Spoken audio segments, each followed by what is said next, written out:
Alors, quel est notre problème? Notre problème, eh bien, c'est d'estimer les paramètres de la population. Alors, qu'est-ce que je vous ai dit tout à l'heure? On a une population, ou une distribution mère, qui a pour moyenne, alors on pourrait dire comme espérance, mu, on réserve plutôt le mot espérance quand il s'agit de moyenne variable aléatoire, mais ce n'est pas très grave. Donc, qui a comme moyenne ou comme espérance mu, comme variance sigma 2, ce sont des valeurs certaines, mais que je ne connais pas. C'est des valeurs fixes, ce ne sont pas des variables aléatoires, c'est des valeurs fixes, mais je ne les connais pas. Et ce que je veux, c'est les estimer. Donc je reprends mon cas, je veux estimer la taille d'une population, je ne connais pas, je tire un échantillon, voilà, je vais estimer votre taille moyenne, je tire un échantillon, et je vais mesurer sur mes individus la taille. Et je vais essayer de déduire de cette taille ce qui se passe dans la population. Donc c'est exactement le même raisonnement que pour le sondage électoral. Alors si maintenant je prends le parallèle avec l'expérimentation, je m'intéresse au rendement d'une nouvelle variété, qu'est-ce que je fais? Eh bien je prends cette nouvelle variété et puis je la cultive dans des conditions expérimentales données. Très bien, je la cultive dans des conditions expérimentales données. Je vais mesurer, donc chaque parcelle, c'est un individu, et vous voyez qu'ici, on ne peut pas vraiment parler de la parcelle en tant que j'ai tiré au hasard une parcelle dans l'univers de toutes les parcelles possibles. Vous voyez, là, le modèle ne marche pas très très bien. D'où l'idée de parler, dans ce cas, de distribution mère. Alors, cette distribution mère, c'est ma variété, elle a un certain potentiel de rendement, mu, et c'est ça que je vais essayer d'approcher. Alors pour ça, j'ai un réseau expérimental dans des conditions assez variées. Je cultive avec ma nouvelle variété toutes ces parcelles, et puis je récolte, je mesure les rendements pour chacune des parcelles. J'ai donc un ensemble de rendements observés. Et puis à partir de ces rendements observés, je vais essayer de déduire le potentiel de la variété. Vous voyez, donc ce n'est pas un sondage tout à fait analogue à celui du sondage électoral. Bien. Alors, le premier concept que vous avez ici, qui est très important, c'est ce qu'on appelle les distributions d'échantillonnage. Je n'ai pas mis le terme là sur la diapo, mais j'aurais pu le mettre. Distribution d'échantillonnage, c'est un concept clé pour la compréhension profonde de tout ce que nous faisons. Alors, de quoi s'agit-il? On va commencer par la distribution de la moyenne d'un échantillon. Alors, je vous rappelle, on a une variable aléatoire xi, qui a pour espérance mu, qui ne dépend pas de i, donc hein, on a vraiment la même moyenne pour tout le monde, et puis une variance sigma 2 qui ne dépend pas de i, on a vraiment la même variance pour tout le monde. Je sais que je vais calculer la moyenne. Bon. Parce que c'est une bonne intuition. Si je veux estimer la taille moyenne d'une population, je prends un échantillon, et puis ma première idée c'est de dire, ben voilà, je vais calculer la taille moyenne dans mon échantillon, et puis je vais dire, bon, dans la population, en gros, ça doit être ça. Je vais faire comme ça, c'est une bonne intuition ça. Pour le rendement, c'est pareil. Je veux avoir une idée du potentiel de ma variété. J'ai cultivé ma variété sur différentes parcelles, j'ai différents rendements, je calcule la moyenne, et je me dis, bon, cette moyenne, ça doit me fournir une bonne estimation, lâchons le mot, estimation du potentiel de ma variété, c'est-à-dire de mon paramètre mu. Bien, alors ça veut dire que je vais calculer la moyenne, certes, mais quand je suis avant le tirage, eh bien, avant le tirage, je peux raisonner sur cette moyenne que je vais obtenir. Et je peux me dire, avant même de faire l'expérience, à quoi je peux m'attendre? À quoi je peux m'attendre comme valeur? Alors, on va calculer l'espérance de x bar. Pourquoi ça? Ça répond à l'intuition. Je tire un échantillon, je calcule la moyenne x bar, à quoi je peux m'attendre? Bon. À quoi je peux m'attendre en moyenne? On va commencer par ça.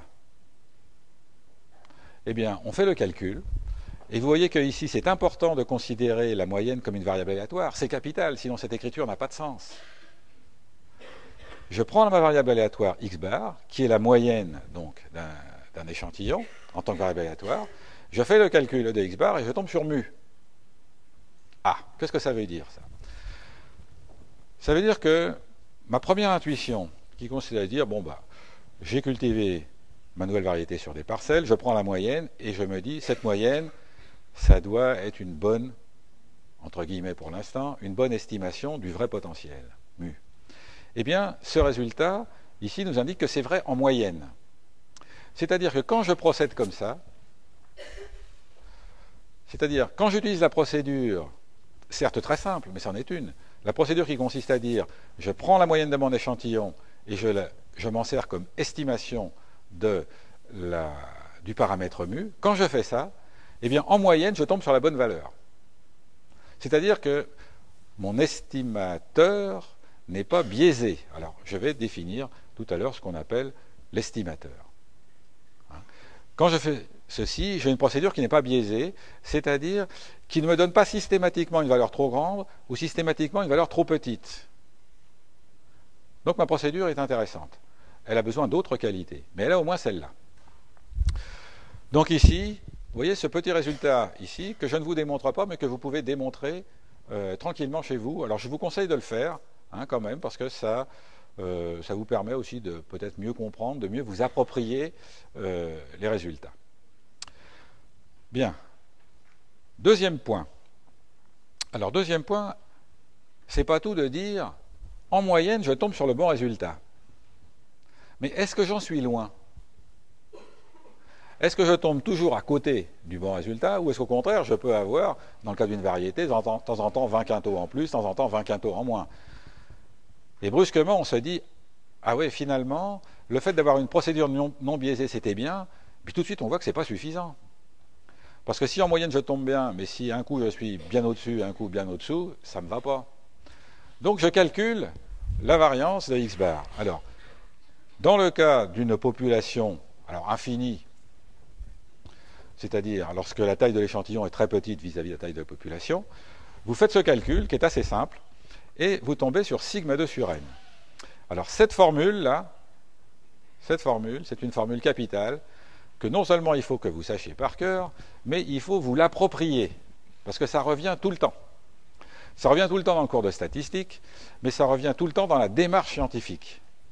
Alors, je vais donner quelques explications complémentaires sur cette formule. X bar, je vous rappelle ce que c'est. X bar, c'est la moyenne de mon échantillon en tant que variable aléatoire. Je suis avant le recueil des données, je me dis à quoi je peux m'attendre.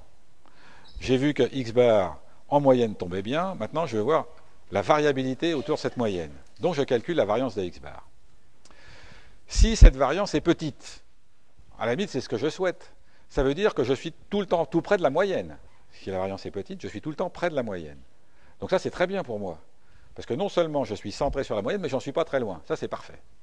Si par contre cette variance est très grande, si cette variance est très grande, je suis certes centré sur la moyenne, mais je peux obtenir de temps en temps des valeurs excessivement grandes, de temps en temps des valeurs excessivement petites.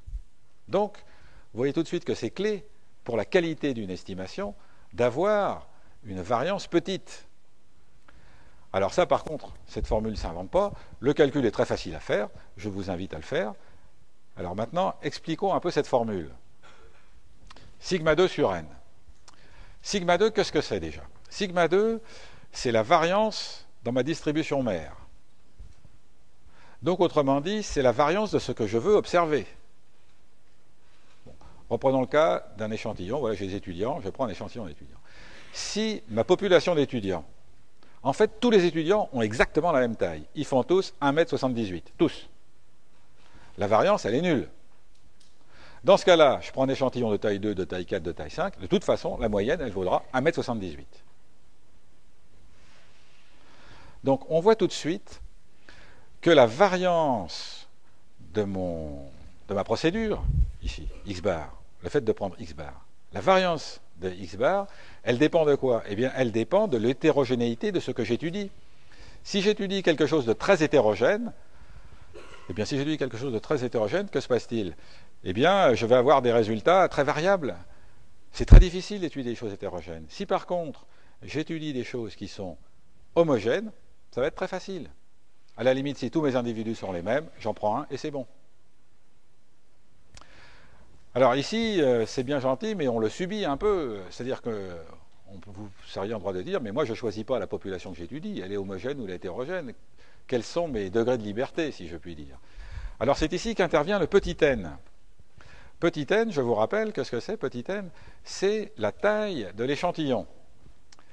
Où il apparaît ici que si vous prenez un échantillon de petite taille, n est petit, donc la variance de x bar va être grande.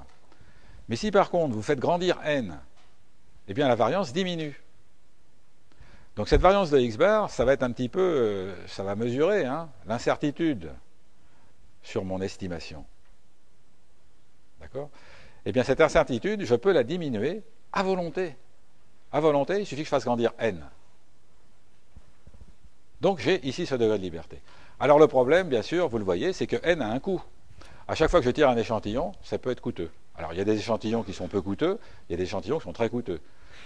Échantillon très coûteux, c'est quand vous faites une expérimentation, ça veut dire qu'il y a un individu statistique, c'est une parcelle, il faut l'avoir, il faut cultiver, on ne peut pas en avoir des milliers. Alors que si je fais un sondage d'opinion, il m'est très facile d'interroger 500 personnes, 1000 personnes. Il est hors de question que je cultive ma variété sur 500 parcelles. Alors voilà pourquoi cette formule est si importante. Finalement, on retrouve des choses qui sont un peu intuitives. À savoir, si ma population est très homogène, ça va être facile, je vais avoir des résultats précis. Bien. Si ma population est hétérogène, c'est plus difficile. Ça, c'est le sigma 2 du numérateur. Maintenant, j'ai un moyen d'action, un levier, comme on dit, c'est la taille de l'échantillon. Si je prends un échantillon de grande taille, eh bien, je diminue à volonté ma variance, la variance de x bar. Alors, pour une population finie, c'est-à-dire quand on fait un tirage sans remise, alors on retrouve sigma 2 sur n, mais ici il y a un terme correctif. Ce terme correctif est quelquefois à utiliser, parce qu'on fait quelquefois des tirages dans des populations finies. Alors vous voyez que ici, ici c'est un peu malheureux, grand N c'est la taille de la population, petit n c'est la taille de l'échantillon. C'est pas la loi normale ici. Grand N c'est la taille de la population. Donc vous avez grand N moins petit n sur grand N moins 1. Donc vous voyez tout de suite que si petit n est petit devant grand N, c'est-à-dire que si mon échantillon est petit devant grand N, eh bien ce terme-là, ce terme correctif, il vaut à peu près 1. Donc il vaut à peu près 1 assez rapidement en fait. Quand on est dans des situations d'enquête, il n'y a aucun souci. Par contre, quand on a des échantillons de plus petite taille, il faut prendre en compte ce terme.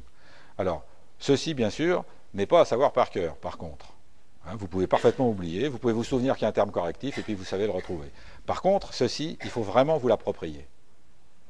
Alors, il y a des choses intuitives, et puis il y a des choses qui ne le sont pas. Ce qui ne l'est pas, par exemple, c'est qu'ici on a n, on aurait pu avoir n2. Non, c'est n qu'on a. Donc si je veux diviser ma variance par 2, il faut que je multiplie ma taille d'échantillon par 2, c'est ça? Or, on a dit variance écart-type. L'écart-type, c'est la racine carrée de la variance. On va voir que l'écart-type, il va jouer un rôle clé par la suite, parce que l'écart-type, il s'exprime dans les mêmes unités. Donc si par contre je veux diviser mon écart-type par 2, il faut que je multiplie ma taille d'échantillon par 4. Donc au début, on a un bon rendement. D'accord? Quand on passe de 4 à 10, à 15, à 20, et puis plus ça va, plus le rendement est mauvais. Quand je dis le rendement, c'est-à-dire l'amélioration de la précision induite par une augmentation de la taille d'échantillon. Alors, ce que je vous mets ici, c'est comment obtenir tout ceci. Alors, pour obtenir ces résultats, eh bien, vous avez besoin de propriétés de l'opérateur espérance et de l'opérateur variance. Alors, ici, je vous les rappelle. Encore une fois, on ne fait pas les démonstrations. Je vous invite à en faire certaines parce qu'elles sont très faciles et ça vous permet peut-être de mieux vous approprier les résultats. Alors, l'espérance d'une somme, c'est la somme des espérances et ça, c'est quoi qu'il arrive. Que vos variables soient liées, que vos variables ne soient pas liées, il n'y a aucun souci, ça vaut toujours. L'espérance de AX, c'est A l'espérance de X. Voilà, ça, c'est encore quelque chose qui est assez important. Souvenez-vous, l'espérance, c'est un signe somme, en fait. Alors, la variance de AX, c'est A2 variance de X. Tout ça, ça se démontre très très facilement. Et par contre, la variance d'une somme n'est la somme des variances que si X et Y sont non corrélés. Voilà, donc ça, c'est un point important. Bien. Alors, nous arrivons maintenant à ce qu'on appelle l'estimation ponctuelle. Alors, l'estimation ponctuelle, c'est ce qu'on appelle l'estimation tout court. Où en sommes-nous? voyez bien où on en est. On a une distribution mère, on a un paramètre mu qui nous intéresse. Bien. On tire un échantillon aléatoire et simple de n valeurs. Bien. Et puis, on s'intéresse à la moyenne de ces n valeurs et on a introduit le concept de distribution d'échantillonnage, c'est la distribution de grand X bar. Alors, je vous rappelle, grand X bar, il a comme espérance mu, c'est-à-dire qu'il a comme espérance quelque chose qui est ce que l'on veut estimer très précisément, et la variance de X bar, c'est sigma 2 sur n, et on voit que dès l'instant qu'on prend un grand échantillon, eh bien, on peut s'approcher tout près de mu. Alors, d'où l'idée de dire, ben voilà, comme estimation ponctuelle, mu chapeau, je prends X bar. Alors, mu chapeau, c'est une convention statistique de dire, lorsque je considère un paramètre estimé, je reprends la notation du paramètre, mu, et puis je le surmonte d'un chapeau. Donc mu chapeau, qu'est-ce que c'est? Ici, dans un premier temps, c'est l'estimation de mu. Donc comme estimation de mu, qu'est-ce que je prends? Eh bien, j'ai mes valeurs numériques, je fais la moyenne. Donc vous retrouvez ici l'intuition. À la limite, vous n'auriez pas eu besoin de moi pour dire, mais moi je prends la moyenne d'un échantillon, je n'ai pas besoin de tout votre discours, je prends la moyenne d'un échantillon, et puis cette moyenne d'échantillon, ben, je considère que c'est la moyenne de la population. Et là c'est vrai. Alors simplement, on va voir que on va avoir des propriétés qui vont être importantes par la suite, notamment avec cette variance qui est de sigma 2 sur n, je vais pouvoir chiffrer l'écart à la vraie valeur, en probabilité malheureusement. Donc je vais avoir une idée de la précision de mon estimation. Ça, intuitivement, on ne peut pas le faire. Donc, faisons bien la part des choses. Intuitivement, vous n'avez pas besoin d'un cours sur l'estimation pour dire je prends la moyenne de l'échantillon et ça me donne une bonne idée de la moyenne de population. Vous n'avez pas besoin de cours de stats pour ça. Par contre, avez-vous une idée de la qualité de votre estimation, la qualité de votre procédure? On va y revenir par la suite. Non. Là, par contre, on a besoin de statistiques. Alors, il y a un autre concept qui est de considérer non pas l'estimation, mais l'estimateur, c'est-à-dire grand X bar. Alors, cette distinction entre estimation et estimateur, c'est un peu conceptuel, c'est un peu difficile. Quelquefois, dans le feu de l'action, dans la pratique courante, on mélange un peu les deux. Mais quand on a besoin de réfléchir un peu sur la signification de ce que nous faisons, on a besoin de cette distinction. L'estimation, c'est une valeur numérique. J'ai 10, 11, 12, je fais la moyenne, 11. Ça, c'est mon estimation. L'estimateur, finalement, c'est une procédure. C'est bien ça. L'estimateur, qu'est-ce que c'est? C'est, à partir de mes valeurs d'échantillon, je vais calculer la moyenne. Ça, c'est cette procédure. C'est une bonne idée, ça?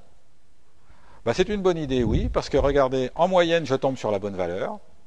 Et si j'ai pris un assez grand, j'en suis pas trop loin de cette bonne valeur. Donc vous voyez que ces résultats ici, qu'est-ce qu'ils m'indiquent? Ils m'indiquent la qualité de l'estimateur. C'est-à-dire que quand je vous dis prenez la moyenne pour estimer une moyenne, donc prenez la moyenne, sous-entendu, de l'échantillon pour estimer une moyenne, sous-entendu, de la population, eh bien ça c'est une bonne procédure parce que elle est non biaisée, c'est comme ça qu'on appelle ceci, non biaisée. C'est-à-dire je ne tombe pas systématiquement au-dessus ou systématiquement en dessous. Et puis ici, eh bien, je peux m'approcher de mu presque autant que je veux, il suffit de grandir n. On appelle ça un estimateur convergent au passage. Ça, c'est pas très très important. En pratique, c'est important de voir que quand on grandit n, on va améliorer sa précision. D'accord? Mais le fait de considérer n tendant vers l'infini, on n'a pas les moyens, si je puis dire. Donc ici arrive une distinction assez importante sur un plan conceptuel, la distinction entre l'estimation, qui est, encore une fois, la valeur numérique que j'obtiens. Voilà, mon estimation, c'est 82 quintaux à l'hectare. Et puis mon estimateur qui est de dire, eh bien voilà, je vais prendre la moyenne, et en faisant ça, en moyenne, je tombe bien. Alors, il y a une distinction sur laquelle on va revenir. Qualité d'une estimation et qualité d'un estimateur. Alors là, ceux qui ne sont pas statisticiens vont être très très déçus. Très très déçus.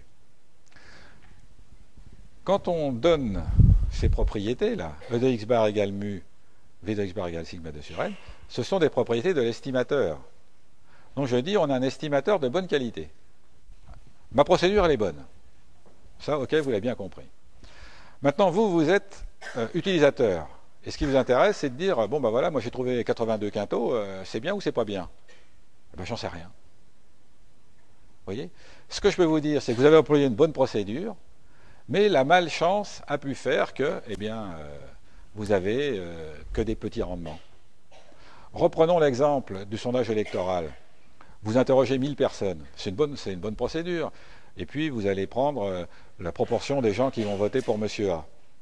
Mais la malchance peut faire que les gens qui ont l'intention de voter pour A, ils sont surreprésentés dans votre échantillon. La malchance. Vous avez pris votre échantillon de façon aléatoire. D'accord? Bon, alors ça c'est un peu embêtant. C'est-à-dire que je dis la procédure est bonne, mais cette estimation très particulière, j'en sais rien. J'en sais rien. Alors, j'ai quand même la variance ici qui me dit j'en suis peut-être pas trop loin. Alors, reprenons l'exemple des tailles. Je m'intéresse à la taille moyenne de la population ici. Je prends des échantillons de taille 2. Je peux tomber sur 2 grands, je peux tomber sur 2 petits. Donc on va avoir une variance de la moyenne, a priori, qui est très grande.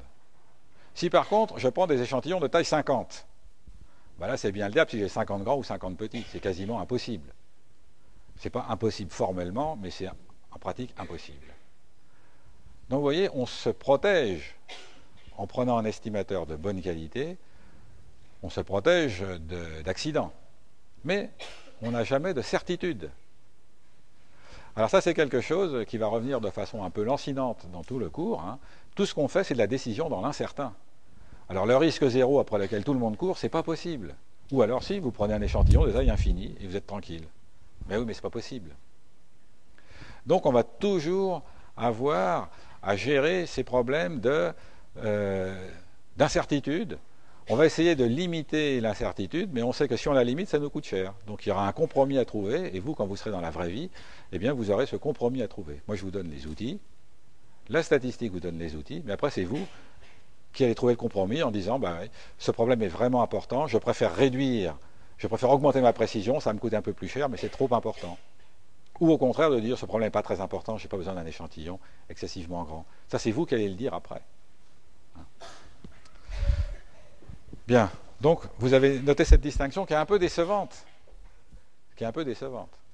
À savoir, on garantit la qualité de la procédure, mais pas la qualité de chaque estimation. Quand on dit on tombe bien en moyenne, ça veut bien dire qu'on peut être de temps en temps un peu au-dessus, de temps en temps un peu au-dessous. Mais dans ce cas précis, de mes 15 parcelles sur lesquelles j'ai ma nouvelle variété, je ne sais pas si je suis un peu au-dessus ou un peu au-dessous. Alors, qu'est-ce que l'on peut dire? Alors, on a dit la loi de Xi, on a fait l'hypothèse de la normalité. Bien. Pour quelle raison? Pour le moment, on n'en a pas eu besoin. On n'a pas eu besoin de l'hypothèse de la normalité. Pour tout ce que j'ai indiqué, on n'a pas besoin de l'hypothèse de normalité. Alors simplement, on va avoir par la suite besoin de la loi de X bar. Bon. Eh bien, si vous avez des Xi qui sont normaux, X bar, c'est une somme de variables aléatoires, eh bien, une somme de variables aléatoires indépendante, normale, est encore une loi normale. Donc ici, vous avez une équivalence stricte. Donc, l'hypothèse de normalité, elle sert à avoir une distribution de X bar qui est normale. Bien. Ça, c'est autre chose que E de X bar égale mu. Ça, c'est toujours vrai, ça n'a rien à voir avec la normalité. D'accord? V de X bar sigma 2 sur n. Ça n'a rien à voir avec la normalité. Ça, c'est vrai, quelle que soit la distribution. Maintenant, si je veux en plus le fait que X bar soit une loi normale, et on verra pourquoi tout à l'heure, parce qu'on va beaucoup s'en servir, alors il me faut, si je fais des maths, il me faut la loi normale dans la distribution mère pour avoir la loi normale au niveau de X bar. Bien. Mais on est en statistique, et statistique, ça, je peux dire, rien à voir avec les mathématiques. Alors, regardez ce résultat. Si la loi de Xi, maintenant, je prends une loi quelconque. Une loi quelconque, ce n'est pas une loi normale, justement, c'est une loi quelconque. Alors simplement, l'espérance de Xi c'est mu, la variance de Xi sigma 2, c'est-à-dire que tous mes Xi ont la même loi. D'accord? Tous mes xi ont la même loi. Donc j'ai des xi qui ont la même loi, cette loi elle n'est pas normale du tout. Ça peut être n'importe quoi. Et je fais quand même la moyenne de ces variables aléatoires. Je peux faire ça. Et je regarde la loi. Eh bien la loi, c'est pas une loi normale, mais ça peut ressembler pas mal à une loi normale. On dit qu'il y a une convergence vers la loi normale. Bon. Quand je vous dis ça, c'est bien, mais pour le moment, ça ne nous dit rien. Parce que la convergence, on dit très bien.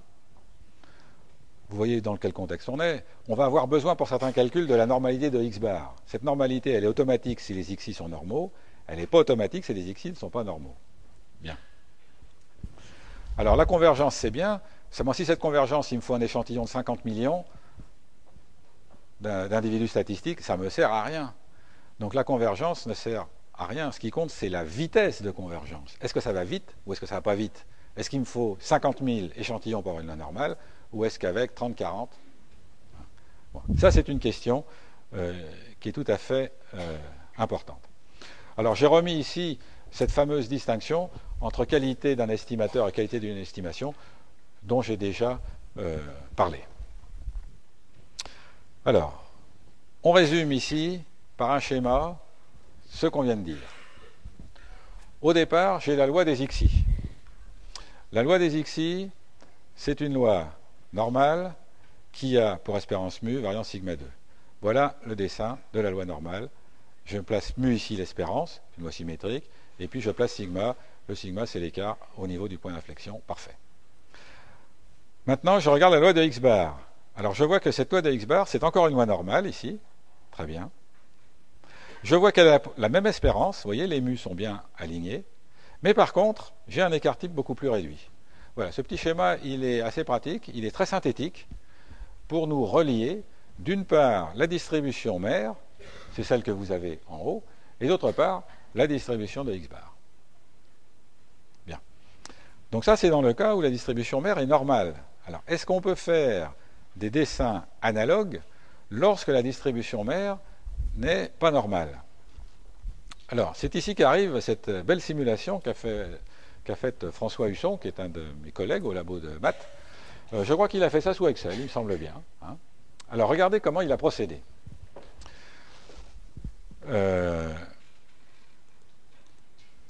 On peut faire des simulations dans Excel. Hein. Il tire des échantillons de taille 1 dans une distribution qu'il fixe. Bien. C'est-à-dire que si je prends un échantillon de taille 1, ça me donne la distribution mère, évidemment, par définition. Vous vous souvenez? La distribution mère, on a la population, moyenne mu de variance sigma 2, et j'avais dit, chaque xi a comme espérance mu et comme variance sigma 2. Par définition, quand je prends un échantillon de taille 1, ça me donne la distribution mère. Et donc, François a dit, ben voilà, je vais prendre des distributions différentes. Alors, je pars d'une loi normale, je pars d'une loi uniforme. Alors, évidemment, ce n'est pas exactement uniforme, puisque c'est le résultat de série. Je crois qu'il en a pris 500, là. Je prends une distribution très dissymétrique. Donc là, je m'éloigne sensiblement de la normalité avec ces deux cas-là. Et puis, je prends, alors là, une distribution bimodale. Donc, quelque chose qui vraiment n'a rien à voir avec la loi normale. Bon. Après, je prends un échantillon de taille 2. Et dans cet échantillon de taille 2, je calcule la moyenne. Et puis je fais ça, disons, 500 fois. Et puis je fais l'histogramme, d'accord, des moyennes que j'obtiens. Vous voyez un petit peu le système, hein? Donc j'ai une procédure qui tire une valeur dans une distribution. J'en tire une, j'en tire deux, je fais la moyenne des deux, je stocke. J'en tire une autre, j'en tire une deuxième, je fais la moyenne des deux, je stocke. Et puis à la fin, j'ai 500 moyennes. Ces 500 moyennes, j'en fais l'histogramme. Le voilà. Le voilà. Alors regardez dans le cas d'une distribution normale. Du point de vue de la moyenne, les moyennes sont bien alignées, c'est bon. Mais par contre, vous voyez, l'écart type a diminué. Ah, on est passé de sigma 2 à sigma 2 sur n. C'est-à-dire, si vous préférez, de sigma à sigma sur racine de 2. Donc vous pouvez prendre votre double décimètre et mesurer, ça marche, hein, parce que c'est les mêmes unités. Là. Alors maintenant, je prends ma distribution uniforme. Même système. Je prends deux nombres, je fais la moyenne, je stocke. Je prends deux nombres, je fais la moyenne, je stocke. À la fin, j'ai 500 échantillons. Je fais l'histogramme. Bon, on ne va pas dire que c'est une loi normale, mais ça s'est quand même bien normalisé, vous ne trouvez pas, par rapport à la distribution uniforme. Regardez la distribution très dissymétrique. Elle est un peu moins dissymétrique. Bon.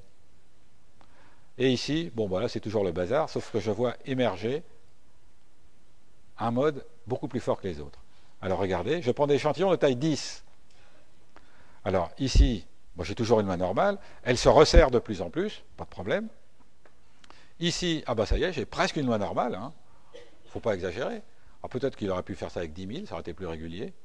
Regardez ici la dissymétrie, ah on la devine encore un peu. On la devine encore un peu parce qu'on le sait, mais c'est pas trop mal. Et puis alors ici, ça y est, on a complètement gommé l'aspect bimodal, avec des échantillons de taille 10. Donc un échantillon de taille 10, c'est pas une recommandation, mais si vous êtes contraint à avoir un échantillon de taille 10, c'est pas ridicule du point de vue de la normalité. Vous êtes bien d'accord là? C'est pas ridicule. Quand on va considérer que c'est normal, quand on va calculer des probabilités, on n'aura pas des probabilités exactes. Elles seront à quelques pourcents près, mais c'est pas ridicule. Et alors si je prends 30, qui est la valeur qui est recommandée dans tous les bons ouvrages, là, il n'y a aucun souci, on peut considérer qu'on a des lois normales. Ce schéma, il est très très important. La théorie nous dit, on a une convergence vers la loi normale. Convergence de quoi déjà? On s'intéresse à la loi de la moyenne, vous vous souvenez? Quand je fais la moyenne de n'importe quoi, si c'est n'importe quoi, sont de même nature, sont indépendants, alors j'obtiens quelque chose qui ressemble à une loi normale. Très bien, il y a des gens qui démontrent ça. Mais nous, ce qui nous intéresse, c'est de dire en pratique. Alors en pratique, on peut avoir des distributions de ce type-là, plutôt uniformes, plutôt dissymétriques, voire bimodales. Et bien en pratique, vous avez un échantillon de taille 10, vous avez des calculs qui ne sont pas ridicules. Il ne faudra pas leur demander une précision extrême, mais ce n'est pas ridicule. Alors ne me faites pas dire plutôt, vous recommandez 10, ça suffit. Non, non, je n'ai pas dit ça. J'ai dit que si vous êtes contraint à un échantillon de taille 10 parce que vous n'avez que 10 parcelles, ce n'est pas ridicule, on peut faire des calculs. Ça, c'est très, très important. C'est d'autant plus important que tous les statisticiens ne disent pas ça. Donc là, je suis obligé de faire une petite parenthèse. Il se trouve qu'au labo de mathématiques appliquées, dont vous nous verrez, on est plusieurs, on a tous le même point de vue sur cette question, qui consiste à dire, normalité, ne nous embêtons pas. Ce dessin est là pour nous dire, on a une convergence très rapide. Parce que la normalité dont nous avons besoin, ce n'est pas celle de la distribution initiale, c'est la normalité de la moyenne. Et puis après, d'autres coefficients que nous verrons. Donc, il ne faut pas s'embêter avec ces problèmes de normalité. Voilà ce qu'on peut retenir. Alors, tous les statisticiens ne le disent pas, parce que certains, ils sont peut-être plus matheux que statisticiens, et disent, oui, mais vous n'obtenez pas une vraie loi normale. C'est vrai. C'est vrai. Mais ça m'importe peu. Quand je vais calculer mes probabilités, quand je vais trouver une probabilité de 10%, si ça se trouve, quand je suis avec un échantillon de taille 10, la vraie valeur c'est 12, ou la vraie valeur c'est 8. Mais j'ai le bon ordre de grandeur. Moi, c'est ça dont j'ai besoin. Voilà, alors j'ai un petit peu insisté là-dessus. Pour quelle raison? Parce que certains d'entre vous viennent de cultures différentes. Certains n'ont pas de culture statistique du tout, donc ça, ils doivent se demander pourquoi je dis ça. Mais ceux qui ont des cultures statistiques différentes, ils ont eu d'autres cours, et peut-être ils ont eu des enseignants qui leur ont dit, attention, il faut vérifier la normalité, il y a des moyens de vérifier la normalité, il faut absolument le faire, etc. Bon.